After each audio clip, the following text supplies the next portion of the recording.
Big boss 18 के घर में ईशा को मिल गई है उसकी बुरे कर्मों की सजा। दरअसल आपको बता दें, ईशा, अविनाश, एलिस तीनों मिलकर हमेशा विवेन की चुगलियां करते हैं पीठ पीछे, और विवेन को इस बात का मालूम तक नहीं पड़ता। अब विवेन को डाउट तो हो गया है कि ये तीनों के बीच कोई ना कोई खिचड़ी तो पकती है। उधर ईशा का पेट में दर्द होने लगा। दरअसल आपको बता दें, टास्क होने के बाद ईशा ने कहा कि मुझे लग रहा है एलिस, मेरे पेट में काफ़ी दर्द हो रहा है, क्योंकि जो मैंने पराठे खाए थे ना, शायद मैंने उनको चबाकर नहीं खाया। जिसके बाद एलिस ने कहा, तुम एक काम करो, तुम वहाँ पर ना जो करो, जो करने से, आसन करने से तुम ठीक हो जाओगी।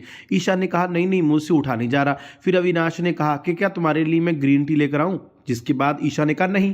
तभी वहां पर विवेन आया। विवेन ने ईशा की केयर की और उससे कहा, अब ठंड है ना, तो हमें अगर कोई भी खाना खाना है तो उसको पूरी तरीके से गर्म कर कर ही खाना चाहिए। जहां पर भी विवेन ने ईशा की हेल्प की। जो ईशा, अविनाश, एलिस तीनों विवेन को बुरा बोलते थे, उनके ग्रुप से निकालने की कोशिश करते थे, उसी विवेन ने फिर से ईशा की साइड ली। हालांकि जहां पर बग्गा भी था और बग्गा भी इनके बीच ही बैठा था। लेकिन आपको बता दें, ईशा काफ़ी रो रही थी भी। जिसके बाद वहां पर फिर एक बात तो है कि वहां पर कशिश ने तो कह दिया कि ईशा ने कोई चुगली नहीं की, तभी तो उसके पेट में दर्द हो रहा है। हालांकि ये बात ईशा को नहीं मालूम पड़ी। कशिश ने ये बात सिर्फ चाहत के सामने कही है, क्योंकि अगर ईशा को ये बात मालूम पड़ेगी तो ईशा इस बात का काफ़ी बड़ा मुद्दा बना लेगी। लेकिन विवेन ने ईशा की केयर की एज अ फ्रेंड, जैसे अच्छे फ्रेंड्स होते हैं ना, उस तरीके से।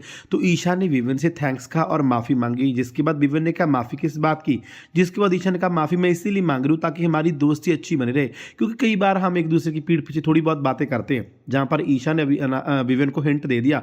विवेन भी समझदार है, विवेन भी समझ गया। जिसके बाद ईशा का मुंह उड़ गया। विवेन को रियलिटी तो मालूम पड़ी गई है कि ये तीनों उसको धोखा देंगे, क्योंकि जब तक विवेन टाइम गॉड था तब तक तो ये तीनों उसके चमचे बने पड़े थे, क्योंकि विवेन ने इनको सेव किया। अब वो टाइम गॉड नहीं है, जो तीनों ने अपने रंग दिखाने शुरू कर दी। हालांकि भगवान ने ईशा को तो सजा दे दी, उसका पेट तो दुख गया। अब एलिस को मिल जाएगी, क्योंकि एलिस आउट हो जाएगी। बारी अविनाश की। अविनाश को तो टास्क में इन लोगों ने मिर्चियां लगाकर सजा दे दी।